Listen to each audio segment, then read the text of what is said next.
Hello, welcome back my dear students. आज हम लोग बात करने वाले हैं फ्रिक्शन की। बात कर रहे हैं तो फ्रिक्शन के आगे की बात करते हैं। हम लोगों ने लास्ट लेक्चर में काइनेटिक फ्रिक्शन और स्टैटिक फ्रिक्शन या लिमिटिंग फ्रिक्शन जैसी चीजों की भी बात कर ली थी। इसमें हम एंगल ऑफ फ्रिक्शन की बात करने वाले हैं। इस लेक्चर में एंगल ऑफ फ्रिक्शन की बात करने वाले हैं। एंगल ऑफ फ्रिक्शन,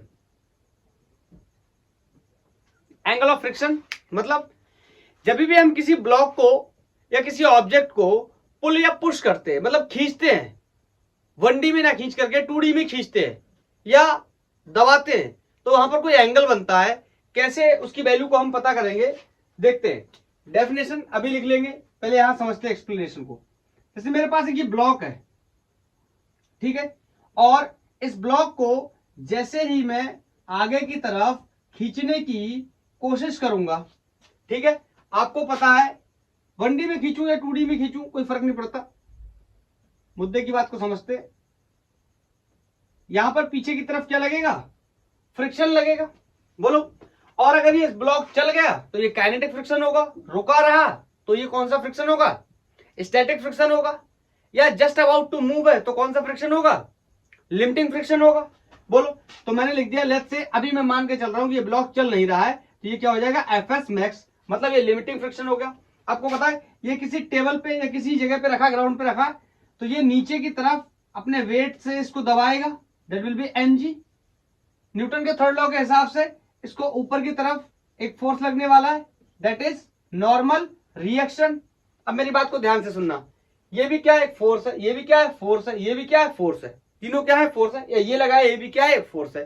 तो एंगल ऑफ फ्रिक्शन को हम कैसे डिफाइन करेंगे, एंगल ऑफ फ्रिक्शन को डिफाइन करने के लिए हम बोलेंगे कि नॉर्मल और फ्रिक्शन दोनों फोर्स है, तो इन दोनों का रिजल्टेंट मान लेता हूं यहां कहीं आने वाला है, कोई रिजल्टेंट होगा, लेट्स से कोई आर रिजल्टेंट होगा, क्लियर। तो नॉर्मल और लिमिटिंग फ्रिक्शन का जो रिजल्टेंट है, इसके साथ जो एंगल बन रहा है, इस एंगल को हम एंगल ऑफ फ्रिक्शन के नाम से जानते हैं। समझना दोबारा से मेरी बात को। Angle subtended between the resultant force and normal, और रिजल्टेंट किस किस का, लिमिटिंग फ्रिक्शन का और नॉर्मल रिएक्शन का। तो पहले मैं इसकी डेफिनेशन लिख देता हूं, फिर इसके एक्सप्रेशन को ड्राइव करेंगे। बोलो, मैं लिख सकता हूं क्या, the angle subtended between the resultant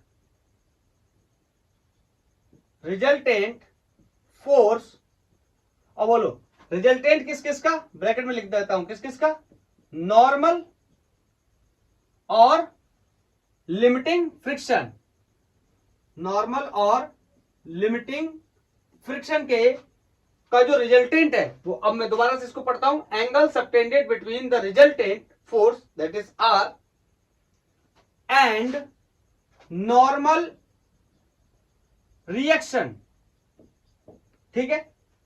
जो मैंने यहां पे बताया वही यहां पे मैंने लिखा हुआ है।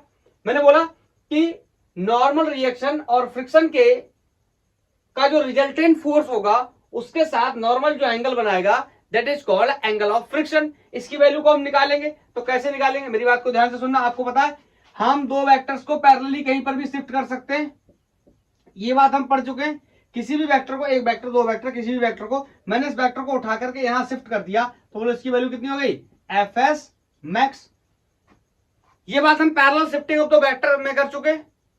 अगर आपको पता है तो अच्छी बात है, अगर नहीं पता है तो आप मेरा लेक्चर देख सकते हैं, vector shifting of the vector by the गैंगबॉर फिजिक्स, आप यूट्यूब पे टाइप करके देख सकते हैं। अदरवाइज जो कॉन्सेप्ट मैं यहां पे बता रहा हूं आप उतना याद रख सकते हैं, आपका काम हो जाएगा। किसी भी वेक्टर को हम पैरेलली कहीं पर भी शिफ्ट कर सकते हैं।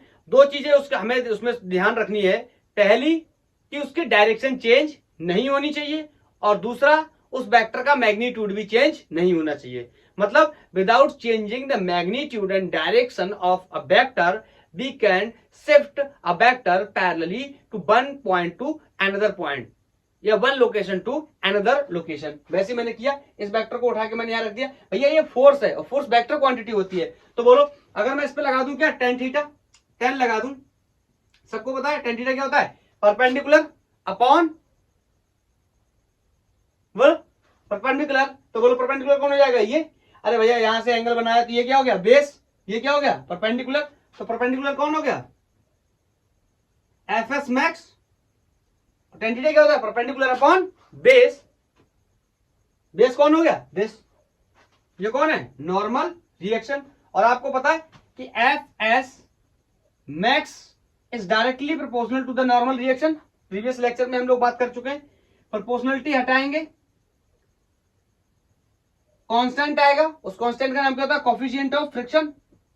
स्टैटिक की बात कर रहे हैं तो coefficient of static friction mu S से रिप्रेजेंट करते हैं एन। इस वैल्यू को उठा करके यहां रख देंगे।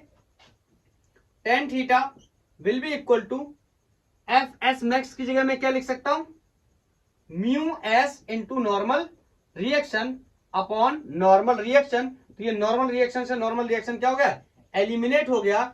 जो एंगल ऑफ फ्रिक्शन आया इसकी वैल्यू म्यू एस के बराबर आई। मतलब जो कोफिशिएंट ऑफ फ्रिक्शन होगा वही किसके बराबर होगा, इस एंगल के टेंजेंट के बराबर होगा, एंगल ऑफ फ्रिक्शन के बराबर होगा। मेरी बात को ध्यान से सुनना। अभी तो ये स्टैटिक कंडीशन में था, मतलब ये रुका हुआ था या just about to move condition में था, तो मैंने लिमिटिंग फ्रिक्शन का यूज कर लिया। इनकेस अगर ये मूव करने लगेगा तो मैं यहाँ पे एफ के रखूंगा।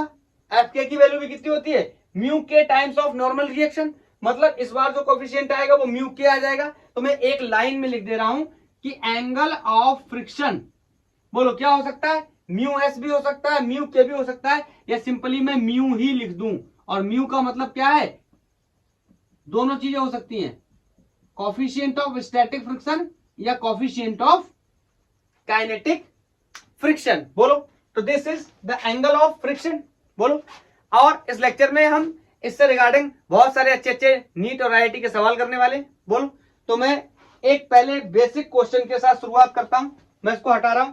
बोलो मैं क्वेश्चन तब तक बोल रहा हूं, आप चाहो तो मेंशन कर सकते हो। एक ब्लॉक है, उस ब्लॉक के ऊपर 49 न्यूटन का फोर्स लग रहा है और वो इनफ है उसको मूव कराने के लिए। तो मेरे को बताना है कोफिशिएंट ऑफ फ्रिक्शन की वैल्यू कितनी होगी एंड एंगल ऑफ फ्रिक्शन की वैल्यू कितनी होगी। ठीक है, तो मैं वो ब्लॉक बना देता हूं। लेट्स से मेरे पास ये कोई ब्लॉक है और इस पे फोर्स लग रहा है 49 न्यूटन। क्लियर। और बाकी की चीजें देख लेते हैं। बोलो इसका मास कुछ ना कुछ होगा। इसका मास क्वेश्चन में एक सेकंड इसका मास देख लेता हूं, चेक कर लेता हूं मास कितना दिया।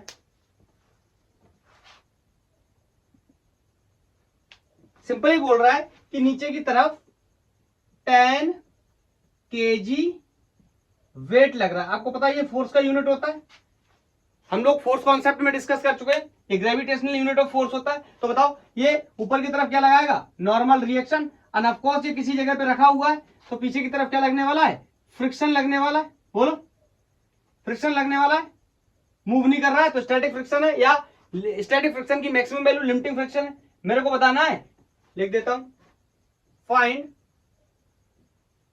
कोफिशिएंट ऑफ फ्रिक्शन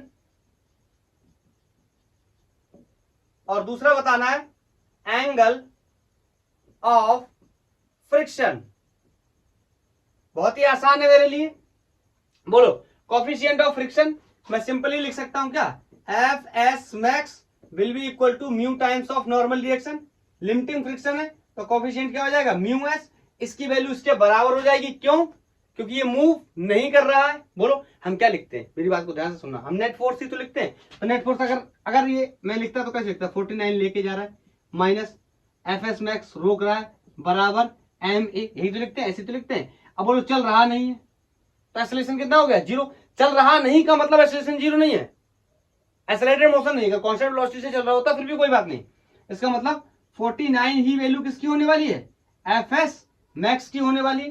तो ये वैल्यू मैं यहां रख देता हूं 49 बोलो म्यू एस मुझे निकालना है। नॉर्मल रिएक्शन की वैल्यू यहां से देखो कितनी हो जाएगी, 10 kg वेट है तो इसको न्यूटन में कन्वर्ट करना हो तो 10 9.8 का मल्टीप्लाई कर दूंगा। बोलो यहां से म्यू एस की वैल्यू निकल आएगी, mu S will be equal to 49/10 into 9.8। देखो ये इसके साथ मल्टीप्लाई हो गया 98 हो जाएगा, बार बार लिखने का कोई मतलब नहीं। 98 बोलो इसको काटूंगा कितने बार जाएंगे, 2 बार, 2 बार जाएंगे तो म्यू एस की वैल्यू आ गई, कोफिशिएंट ऑफ स्टैटिक फ्रिक्शन की वैल्यू आ गई कितनी 0.5। और मेरे को बहुत ही क्लियर पता है कि टेन थीटा क्या होता है, म्यू के बराबर होता है। तो मैं लिख सकता हूं tan theta will be equal to 0.5। नहीं पता है तो लिख सकता हूं tan inverse 0.5 is the value of angle. पहला क्वेश्चन था तो आसानी करेंगे पहला क्वेश्चन। बोलो बेसिक क्वेश्चन के साथ शुरू किया था।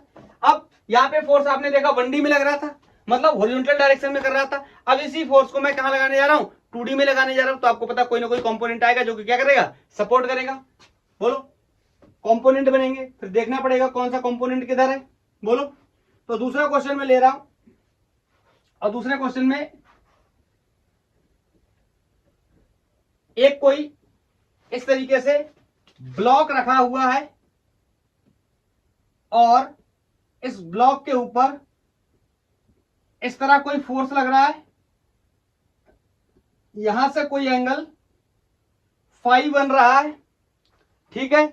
और मेरे से बोल रहा है कि ये जिस टेबल या जिस जगह पे रखा है इन दोनों के बीच में जो कोफिशिएंट ऑफ फ्रिक्शन है दैट इज म्यू है, और मुझे बताना है एक्सेलरेशन बताना है, फाइंड एक्सेलरेशन ऑफ ब्लॉक।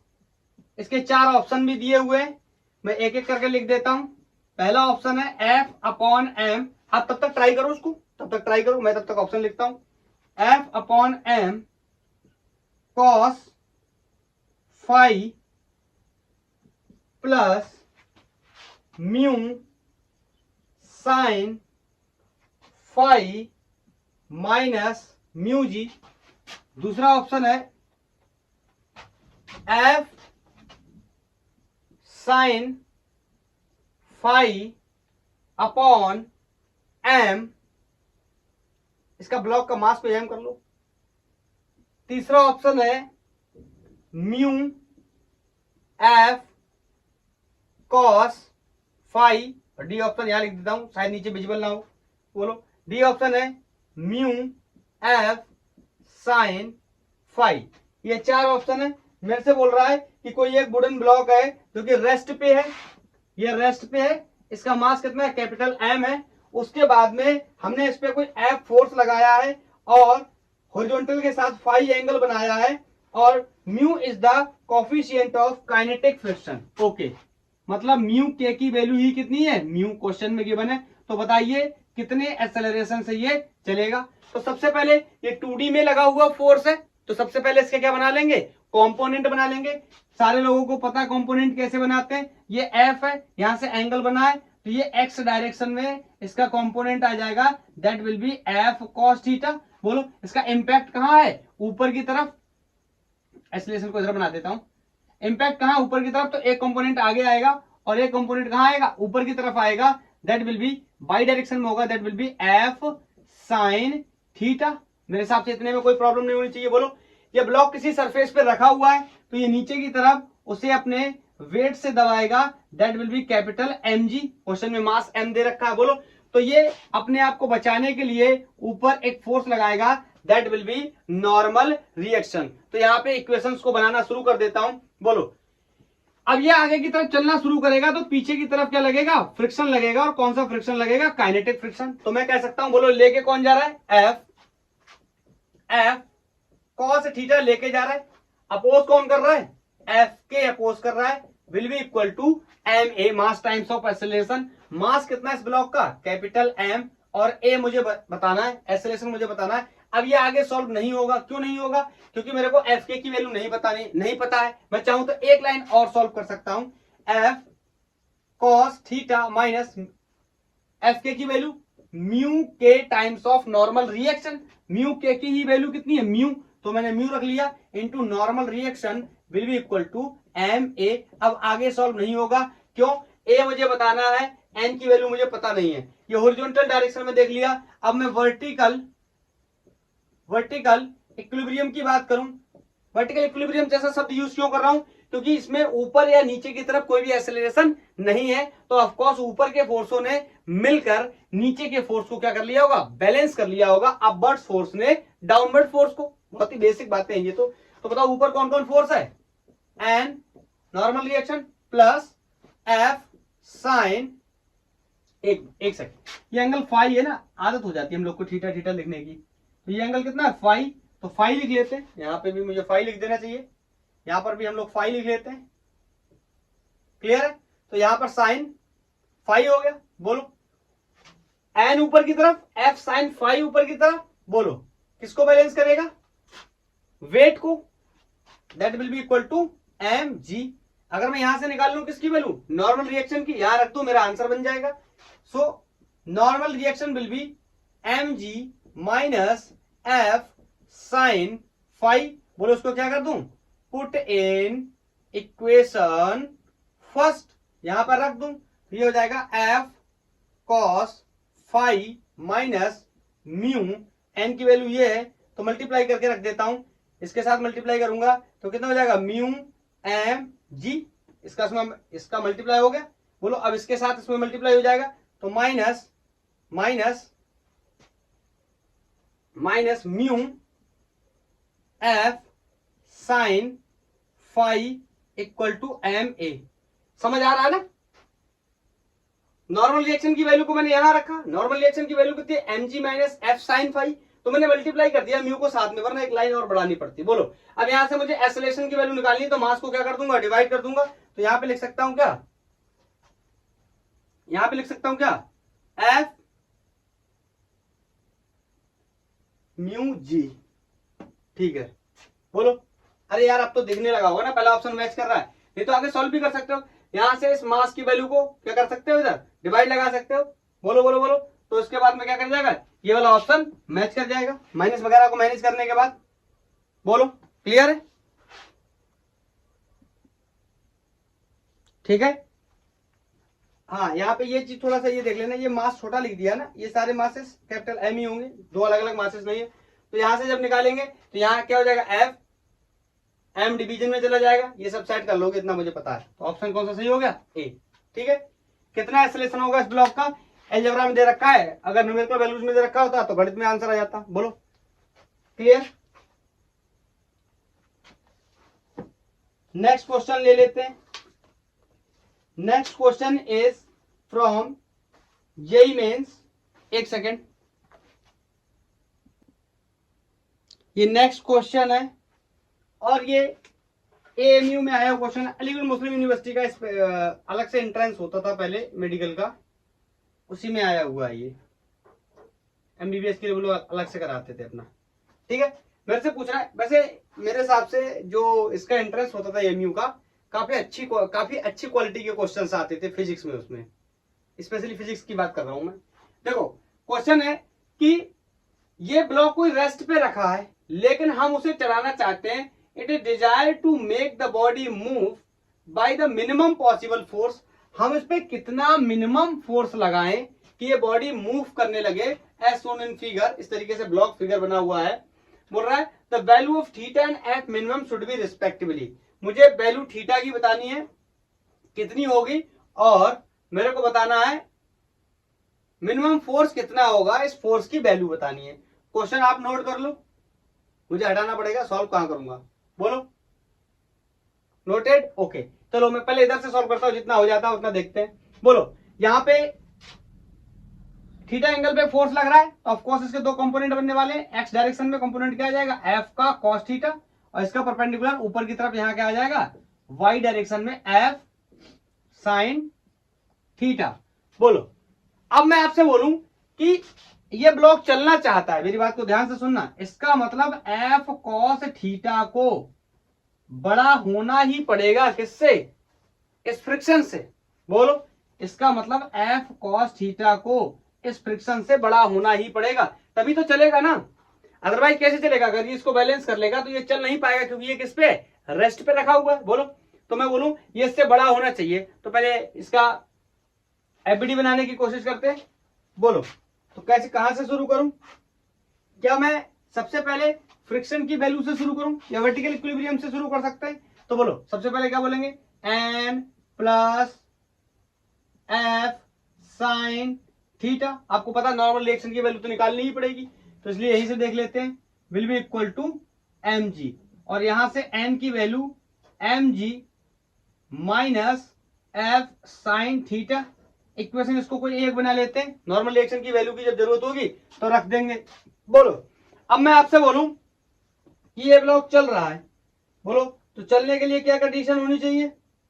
ये बड़ा होना चाहिए इससे, इसका मतलब इसको आगे कैरी करूं तो F cos theta should be greater then F. F मतलब फ्रिक्शन फोर्स।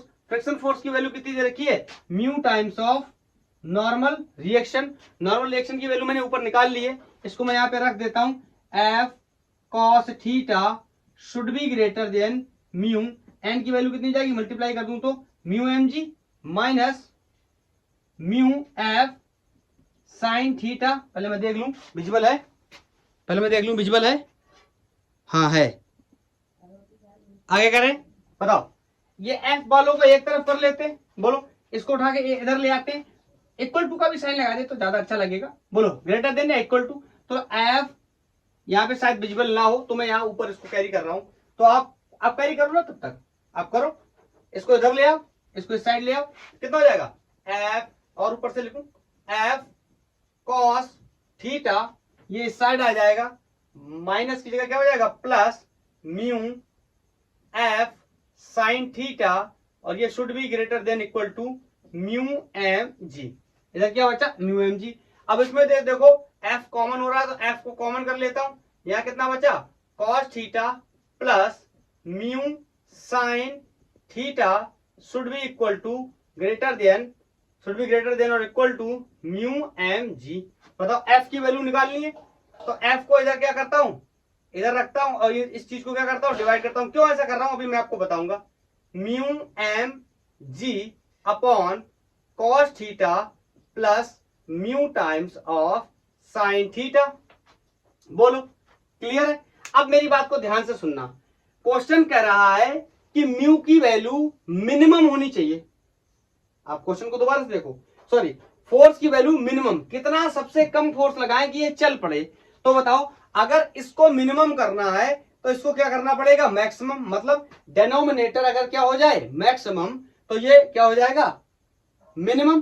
तो बोलो, मैं इसको मैक्सिमम करने चला, ये ऑप्शंस तो अभी मुझे मैं हटा दे रहा हूं, जो भी आएगा आप अपने हिसाब से देख लेना, ठीक है? मैच कर लेना, ए बी सी डी जिसके साथ जो भी आए, मैं आंसर निकाल लेता हूं। क्लियर? तो बताओ, अगर मैं क्या कर दूं? Cos theta plus mu sine theta की वैल्यू किसी तरीके से क्या हो जाए? मैक्सिमम हो जाए। बोलो, अगर मैं लिख दूं ये वैल्यू क्या हो जाए? मैक्सिमम हो जाए, तो एफ क्या हो जाएगा? ऑटोमेटिक मिनिमम हो जाएगा।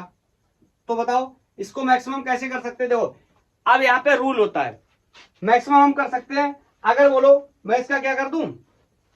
डिफरेंशिएशन कर दूं, और डिफरेंशिएशन करके ये साइन और कॉस का ग्राफ है, इसका मैक्सिमम यहां कहीं होगा, मतलब जहां पे स्लोप क्या हो जाए? जीरो। मतलब डी ओवर डी थीटा या जी, जिसका भी डिफरेंशिएशन करूं उसके किसके बराबर कर दूं? जीरो के बराबर। तो ये वैल्यू क्या हो जाती है? मैक्सिमम हो जाती है, जहां पे स्लोप क्या होता है? जीरो। ये कॉन्सेप्ट आपको थोड़ा सा पता होना चाहिए, नहीं पता तो आप इस बात को दिमाग में डाल लो, आज के बाद थोड़ा सा इसको याद रखना। तो वो लोगों ने क्या कर दिया, मैं क्या कर दे रहा हूं उसको? डिफरेंशिएशन विथ रिस्पेक्ट टू बोलो, with respect to theta, time के साथ नहीं, थीटा के साथ, क्योंकि आप कौन है? थीटा। तो बोलो क्या हो जाएगा? D over D theta of cos theta plus D over D theta of mu times of sine theta. बोलो, और अगर मैं इसको किसके बराबर कर दूं? जीरो के बराबर। स्लोप क्या हो जाएगा? स्लोप क्या हो जाएगा? जीरो। वैल्यू क्या हो जाएगी? देखो, वैल्यू क्या हो जाएगी? मैक्सिमम। ये कॉन्सेप्ट होता है, ठीक है? तो कॉस थीटा का डिफरेंशिएशन आई होप सबको पता होगा। बोलो, क्या होता है? माइनस साइन थीटा, छोटी छोटी बातें, minus sine theta plus sine theta का डिफरेंशिएशन क्या होता है? कॉस थीटा, तो ये कांस्टेंट है म्यू, इसके साथ आ गया cos theta will be equal to 0।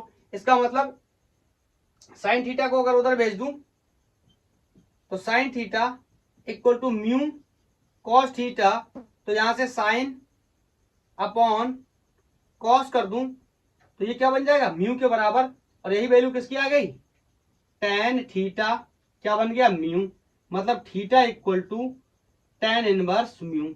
पहला क्वेश्चन सॉल्व हो गया, पहला क्वेश्चन सॉल्व हो गया कि कितना कितना क्या होगा, कितना क्या होगा एंगल होगा, और इस फोर्स की वैल्यू कितनी होगी इसको भी अभी डिस्कस कर लेते हैं। बोलो मैंने क्या कर लिया, इस वैल्यू को मैक्सिमम करने के लिए इसका डिफरेंशिएशन कर लिया और यहां से मुझे एंगल की वैल्यू मिल गई। तो चारों ऑप्शंस में पहले हम वो छाट लेंगे जिसमें टेन इनवर्स म्यू दिया हुआ है। सर ये तो चारों में, कोई बात नहीं, इसका मतलब यहां से सॉल्व नहीं होगा, आगे और करना पड़ेगा। बोलो मैं इधर हटा रहा हूं, यहां साइड में इधर देखते हैं। एक बात बताओ टेन थीटा क्या होता है, बताओ टेन, इसको हटा दो ना, इसकी जरूरत नहीं पड़ेगी। टेन थीटा अगर मैं इसका ट्रायंगल बनाऊं टेन थीटा का, बोलो ऐसे अगर मैं ट्रायंगल बना दूं और यहां पे लगा दूं क्या थीटा, तो बताओ टेन थीटा क्या होता है। ये यहां से समझो टेन थीटा अगर कुछ नहीं लिखा है, tan theta equal to mu है, इसको म्यू अपॉन तो 1 लिख ही सकता हूं। टेन थीटा क्या होता है परपेंडिकुलर अपॉन बेस, तो बोलो ये क्या हो गया परपेंडिकुलर, ये क्या हो गया बेस। तो बोलो पाइथागोरस थ्योरम से ये और ये 1 है, ये म्यू है, तो ये कितना हो जाएगा inside the root 1 square plus mu square. बोलो सर आप ऐसा क्यों कर रहे हो, मैं इस यहां पर जाके साइन और कोसाइन की वैल्यू को रिप्लेस करने वाला हूं। क्यों, क्योंकि आप चारों ऑप्शंस को देखोगे तो 1 प्लस म्यू स्क्वायर के टर्म्स में आंसर दिया, under root 1 plus mu square के टर्म्स में, इस वजह से मैं ऐसा कर रहा हूं। बोलो तो यहां से मैं ये साफ कर दूं, नोट कर लिया 1 2 3 नोटेड। बोलो तो यहां पे मैं रखने चला, मैंने रख दिया F should be greater than और equal to mu M G upon, बताओ कॉस थीटा क्या हो जाएगा, टेन थीटा तो मैंने यहां से निकाल लिया, बताओ कॉस की वैल्यू क्या होती है। अरे कॉस तो पता ही होगा क्या होता है, बेस कितना है 1, हाइपोटेनस कितना है 1 plus under root 1 plus mu square. बताओ साइन की भी वैल्यू निकाल लेता हूं, साइन भी यहां रखना पड़ेगा। बोलो साइन की वैल्यू क्या होती है, साइन थीटा क्या होता है परपेंडिकुलर अपॉन हाइपोटेनस, तो ये कितना हो गया mu upon under root 1 plus mu square. बोलो इसमें किसी को कोई डाउट नहीं होना चाहिए, इन वैल्यूज को यहां रख देते हैं उठा करके। बोलो तो कॉस थीटा की जगह मैं कितना रख सकता हूं 1 अपॉन 1 प्लस म्यू स्क्वायर। तो बताओ यहां पे रख दूंगा कितना हो जाएगा 1 upon under root 1 plus mu square. देखो कठिन कुछ भी नहीं, अगर आप डर रहे हो ना तो कठिन कुछ भी नहीं, आप प्रोसेस से करते चले जाओ, आपको कॉन्सेप्ट क्लियर होना चाहिए और मैथमेटिक्स आपको आनी चाहिए, ठीक है। प्लस म्यू साइन थीटा की जगह कितना रख सकता हूं म्यू अपॉन, साइन थीटा की जगह कितना रख सकता हूं mu upon 1 plus mu square under root के अंदर। तो बताओ एक म्यू पहले से, एक म्यू यू वाला आया, तो मैं इसको लिख दूं क्या mu square upon under root 1 plus mu square. बोलो तो एफ शुड बी इक्वल और greater will be mu M G. ध्यान से देखो अगर मैं इसका एलसीएम लूं, नीचे इसका एलसीएम लूं तो कितना हो जाएगा under root 1 plus mu square. बोलो एलसीएम हो गया, और यहां पर कितना बचा ऊपर देखो 1, यहां कितना बचा 1 और यहां क्या बता म्यू स्क्वायर। क्लियर। अब ध्यान से देखो ये और ये सेम चीज लिखी हुई है, ये और ये सेम चीज लिखी हुई है, बस इसकी पावर कितनी है 1 है, और अंडर रूट का मतलब क्या होता है पावर हाफ होती, तो इसको मैं 2 बार लिख सकता हूं, अगर मैं चाहूं तो इसको 2 बार लिख सकता हूं। कैसे, ऐसे। बोलो तो एक से एक ये एलिमिनेट हो जाएगा, तो यहां से एफ की वैल्यू आ गई क्लियरली, मैं यहां पे नोट कर देता हूं एफ शुड बी ग्रेटर और इक्वल mu M G upon 1 plus mu square under root के अंदर। तो ऑप्शन आप मैच कर लो, वो वाला सही हो जाएगा जहां tan theta equal to mu है या theta equal to tan inverse mu, पहला तो ये, दूसरा फोर्स की वैल्यू ये होनी चाहिए greater than, force should be greater than और equal to mu mg upon √1 plus mu square. और हाँ, एक बात और भी ध्यान रखना होगा कि ये वैल्यू कैसी होगी बोलो, मिनिमम होगी। क्लियर है? क्यों? क्योंकि इस वैल्यूज को मैंने क्या बना दिया, मैक्सिमम बना दिया। तो आप ऑप्शन चेक कर लो कौन सा मैच कर रहा है, बोलो। मेरे हिसाब से ऑप्शन आपने जो 4 लिखे थे उसमें से ए ऑप्शन क्या कर जाएगा, मैच कर जाएगा। आप चेक कर लोगे, बोलो। क्लियर है? कोई दिक्कत तो नहीं? मेरे हिसाब से होनी भी नहीं चाहिए।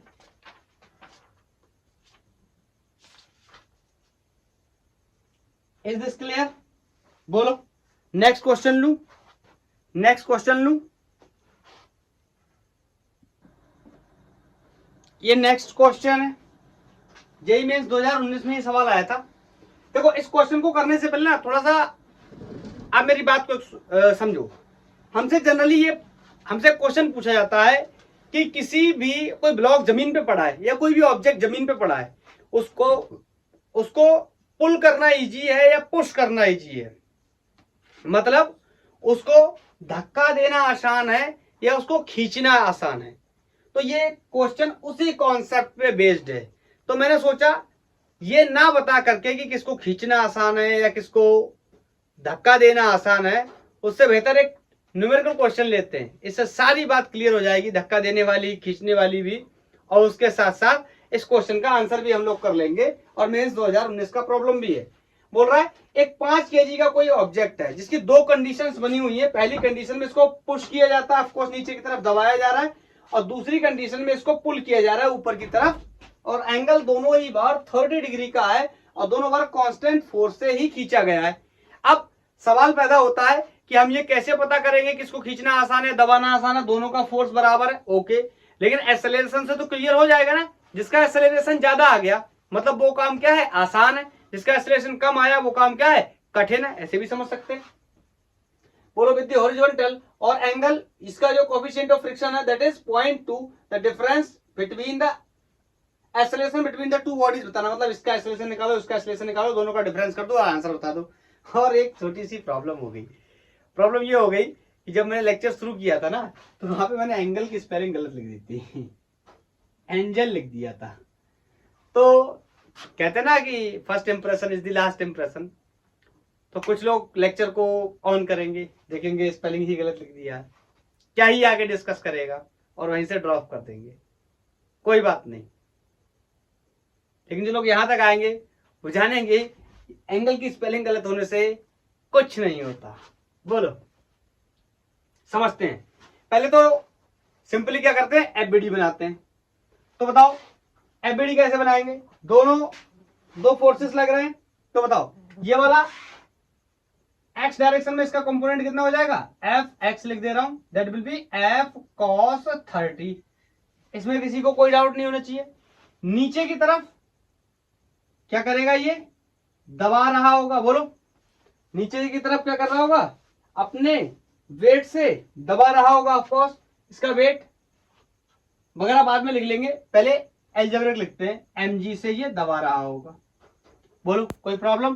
तो ऊपर की तरफ इस पे फोर्स लग रहा होगा, नॉर्मल रिएक्शन।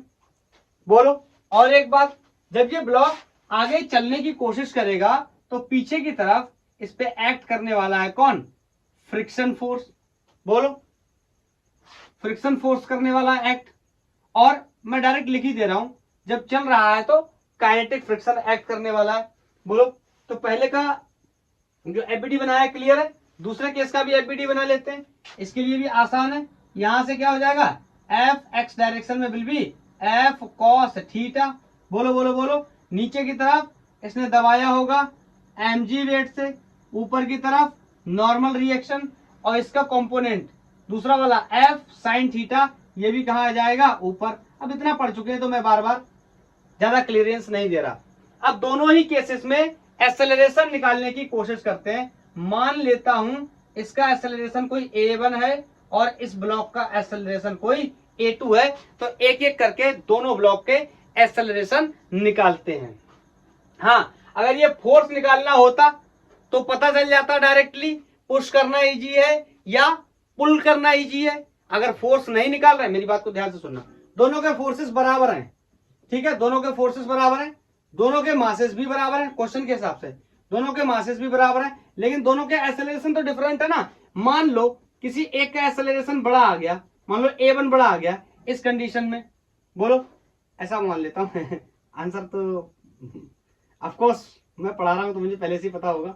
मान लो A2 बड़ा है और A1 छोटा आ गया, मतलब इसका एक्सेलरेशन ज्यादा तो इसका फोर्स भी ज्यादा। अरे जिसका एक्सेलरेशन ज्यादा आएगा, दोनों के फोर्सेस क्या है, सेम है। बोलो बोलो बोलो, तो दोनों को हम सॉल्व कर सकते हैं। जिसका एक्सेलरेशन ज्यादा आ गया मतलब एक्सेलरेशन ज्यादा आने का मतलब फोर्स भी ज्यादा। बोलो, चलो अच्छा सॉल्व करते हैं, पहले फिर देखते हैं। हो सकता है आप सोचते हो पता नहीं क्या बता रहा है, आगे चल के समझते हैं।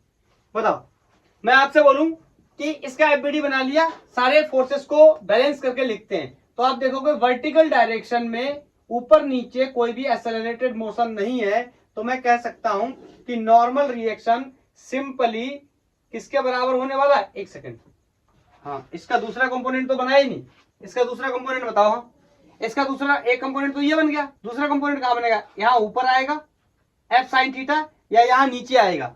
बोलो, मैं इसीलिए आपको बार बार बताता हूं कि हमें इंपैक्ट ऑफ फोर्स को समझना चाहिए। ध्यान से सुनना, इस बार इंपैक्ट ऑफ फोर्स ऐसा है, मतलब नीचे की तरफ है, तो ये फोर्स क्या करना चाह रहा है, एक्चुअली में ये इसको आगे लेके जाना चाह रहा है और इसको नीचे दबाना चाह रहा है, तो इसका जो दूसरा कंपोनेंट आएगा एफ साइन थीटा होगा तो इसके परपेंडिकुलर, लेकिन इस बार ऊपर की तरफ नहीं नीचे की तरफ आने वाला है F sine theta. I think clear होगा, क्योंकि इसका इंपैक्ट कहाँ है, ऊपर की तरफ, तो इसका कंपोनेंट एक कहाँ आया, हॉरिजॉन्टल डायरेक्शन में, और एक वर्टिकल ऊपर की तरफ। क्यों, क्योंकि इसका इंपैक्ट कैसा है, कुछ इस तरह है, मतलब ये आगे लेकर जाना चाहता है और ऊपर लेकर जाना चाहता है। मैं इसीलिए ऐसे करके समझाता हूँ, आगे लेकर जाना चाहता है, ऊपर लेकर जाना चाहता है। मैं टिपिकल लैंग्वेज का यूज नहीं करता, नहीं स्टूडेंट्स को समटाइम्स समझ में नहीं आता है कि क्या बोल रहे हैं। तो बोलो, यहां से मैं बोल सकता हूं क्या कि नॉर्मल रिएक्शन ने किस किस को बैलेंस किया है, फर्स्ट ऑफ ऑल तो mg को बैलेंस किया है, प्लस इसके साथ साथ एफ साइन थीटा को भी क्या किया हुआ है, बैलेंस किया हुआ है। पहला इक्वेशन नॉर्मल रिएक्शन मुझे यहां से मिल गया। बताओ, मैं कहूंगा ये लेके जाएगा कौन, एफ का cos 30। अगर हॉरिजॉन्टल मोशन की बात करूं तो एफ cos 30 लेकर जाएगा। बोलो रोकेगा कौन, फ्रिक्शन। बोलो फ्रिक्शन फोर्स क्या करेगा, रोकेगा। मुझे निकालना है एक्सेलरेशन। इस ब्लॉक का मास 5 kg दिया, लेकिन मैं अभी m से ही ट्रीट कर रहा हूं, तो ma1। बोलो क्लियर है। और आपको पता है फ्रिक्शन फोर्स को मैं रिप्लेस कर सकता हूं by the help of mu times of normal reaction. Mu क्यों लिखा, इसकी वैल्यू मुझे दे रखी है, आप चाहो तो म्यू के भी लिख सकते हो। बोलो will be equal to ma1। Acceleration तो हमने बार बार निकाला ही था, कई क्वेश्चंस में एक्सेलरेशन निकाला था। तो बोलो एफ cos 30 माइनस म्यू के, नॉर्मल रिएक्शन की वैल्यू ये रही, mg मल्टीप्लाई कर दिया, प्लस इसमें भी मल्टीप्लाई कर दे रहा हूं म्यू के F sine theta is equal to ma1। बोलो, अब सारी वैल्यूज को रख दे रहे हैं जो जो हमारे लिए क्या है, नोन है। फिर देखते हैं कि आगे चल करके क्या हो रहा है। बोलो, तो आप रखो, इसको सॉल्व करो। बोलो, पहले तो यहाँ पे इतना ज्यादा सॉल्व करने से बेहतर था कि मैं नॉर्मल रिएक्शन को यहीं पे सॉल्व करके निकाल लेता। बोलो, जी की वैल्यू आई थिंक क्वेश्चन ने मुझे सजेस्ट किया है 10 रखने के लिए। क्वेश्चन ने कहा है हाँ कि जी की वैल्यू अगर आपको जरूरत पड़ती है तो आप 10 ट्रीट कर सकते हो, ठीक है। तो यहाँ पर देखो मास कितना है, 5 क्वेश्चन में दिया है, जी कितना है 10। बोलो प्लस एफ की वैल्यू कितनी है, फोर्स की वैल्यू भी मुझे लगता है गिवन होनी चाहिए। हाँ, इस फोर्स की वैल्यू भी क्वेश्चन में गिवन है। इस फोर्स की वैल्यू हाँ दे तो रखी है यार, 20 न्यूटन मैंने बनाया था। 20 न्यूटन कहाँ है, ये 20 न्यूटन। बोलो, तो यहाँ पे मैंने वैल्यू रख दी कितनी, 20। और बोलो ये कितना है, साइन थीटा, और एंगल कितना है 30। तो साइन का 30 सबको पता कितना होता है, हाफ। तो ये कितना हो गया 10, ये कितना हो गया 50, तो कितना हो गया 60। मतलब नॉर्मल रिएक्शन की वैल्यू आ गई कितनी, 60।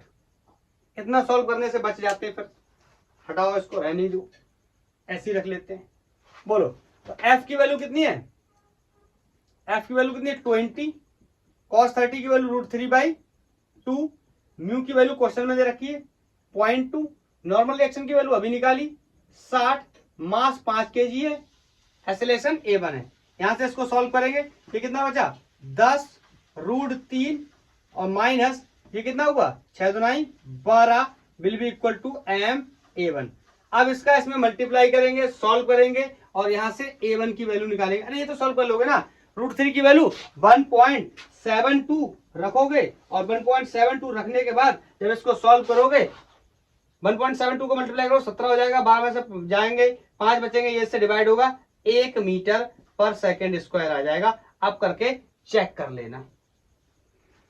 पहले केस में एक्सेलरेशन आ गया 1 मीटर पर सेकेंड स्क्वायर, हमें बताना है डिफरेंस। कोई बात नहीं, पहला केस हो गया, नोट कर लो, मैं हटाने जा रहा हूं, दूसरे केस में निकालने जा रहा हूं। तो पहले केस का answer 1 metre per second square, आप याद रखना, ठीक है। आपके पास तो नोटेड भी है, मेरे पास नहीं है, कोई बात नहीं। क्या कर रहा हूं मैं, पुश कर रहा हूं, पुश। पहले केस में मैंने क्या किया है, पुश किया, ऑब्जेक्ट को दबाया है, ठीक है। दूसरा केस यहां पे समझते हैं। तो बोलो इस कंडीशन में क्या होगा, ऊपर की तरफ फोर्स कौन लग रहा है, normal reaction plus F sine theta. बोलो normal reaction plus F sine theta, ये किसको बैलेंस कर रहा है, mg को बैलेंस कर रहा है। क्लियर। तो यहां से बताओ नॉर्मल रिएक्शन की वैल्यू क्या हो रही है, कम हो रही है। क्यों कम हो रही है, ये घट रहा है एफ साइन थीटा। पिछले केस में क्या हो रहा था, बढ़ रहा था। यही से समझ सकते हैं, नॉर्मल रिएक्शन जितना ज्यादा फ्रिक्शन फोर्स उतना ज्यादा। मतलब फ्रिक्शन फोर्स क्या करता है, अपोज करेगा चलने के लिए। तो बताओ जिसमें नॉर्मल रिएक्शन ज्यादा लगेगा उसको क्या करना पड़ेगा, ज्यादा फोर्स से धक्का देना पड़ेगा।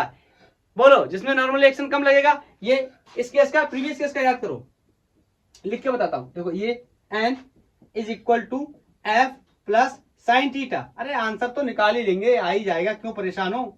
पहले ये समझ लेते हैं, धक्का देना कठिन है या खींचना कठिन है। तो बताओ इस केस में नॉर्मल रिएक्शन की वैल्यू ज्यादा, तो मतलब इस केस में अगर मैं फ्रिक्शन की बात करूं तो फ्रिक्शन की वैल्यू भी क्या हो गई, ज्यादा। अगर फ्रिक्शन की वैल्यू ज्यादा तो मुझे खींचने के लिए फोर्स भी लगाना पड़ेगा ज्यादा। इस केस में देखो नॉर्मल रिएक्शन की वैल्यू कम क्योंकि ये घट रहा है, तो फ्रिक्शन की वैल्यू भी कम, मतलब मैं इजीली खींच सकता हूं। बोलो बोलो बोलो, इसका मतलब इसमें फोर्स क्या लग रहा है, ज्यादा, इसमें फोर्स क्या लग रहा है, कम, क्योंकि नॉर्मल रिएक्शन क्या है, कम, नॉर्मल रिएक्शन क्या है, ज्यादा। नॉर्मल रिएक्शन ज्यादा, फ्रिक्शन ज्यादा, खींचने के लिए फोर्स भी लगाना पड़ेगा ज्यादा। इसका मतलब धक्का देना ज्यादा कठिन है इन कंपैरिजन टू पुल करना। पुश करना ज्यादा कठिन माना जाता है पुल करने के मुकाबले। मैथमेटिकल बता रहा है, एक्सप्रेशन बता रहा है, रिजल्ट बता रहा है, मैं बोल के नहीं बता रहा। बोलो नॉर्मल रिएक्शन ज्यादा होने का मतलब फ्रिक्शन ज्यादा, फ्रिक्शन ज्यादा होने का मतलब हमें अपना फोर्स उतना ज्यादा बढ़ाना पड़ेगा जितना फ्रिक्शन होगा। तो ये कॉन्सेप्ट भी हमारा क्लियर होगा कि किसी भी ऑब्जेक्ट को खींचना आसान है कि उसको धक्का देना आसान है। तो ऑफकोर्स खींचना क्या है, आसान है, पुलिंग इज इजी। क्लियर। ये नॉर्मली क्वेश्चन पूछते लोग, तो यहां से क्लियर हो गया। अब दूसरा सवाल है एक्सेलरेशन, बिल्कुल आसानी से निकाल लेते हैं, हमारे लिए कोई बहुत टेंशन की बात नहीं है इसमें। तो बोलो n इक्वल टू, वैल्यू सबकी रख लेता हूं, 5 10 माइनस 20 साइन 30 की वैल्यू हाफ। देखो ये तो 50 पहले भी आया था, ये कितना आ रहा है 10, अब कितना आया 40। इस केस में नॉर्मल रिएक्शन आया 40, पिछले केस में नॉर्मल रिएक्शन आया था 60। समझ में आ रहा है ना, 60 होगा तो फ्रिक्शन ज्यादा लगाना पड़ेगा, 40 होगा, सॉरी 60 होगा तो फ्रिक्शन ज्यादा लगेगा, हमें फोर्स ज्यादा लगाना पड़ेगा। यहाँ 40 है तो फ्रिक्शन भी क्या होगा, कम होगा, हमें फोर्स कम लगाना पड़ेगा। कितना लगाना पड़ेगा वो भी हम निकाल सकते हैं। बोलो वो बात अलग है कि इस क्वेश्चन में कंडीशन लगी हुई कि दोनों में फोर्स क्या है, बराबर लगाया हुआ है। तो मैं निकाल लेता हूं क्या, एक्सेलरेशन की वैल्यू। तो मैं बोलूंगा क्या, एफ कॉस थीटा लेके जाएगा।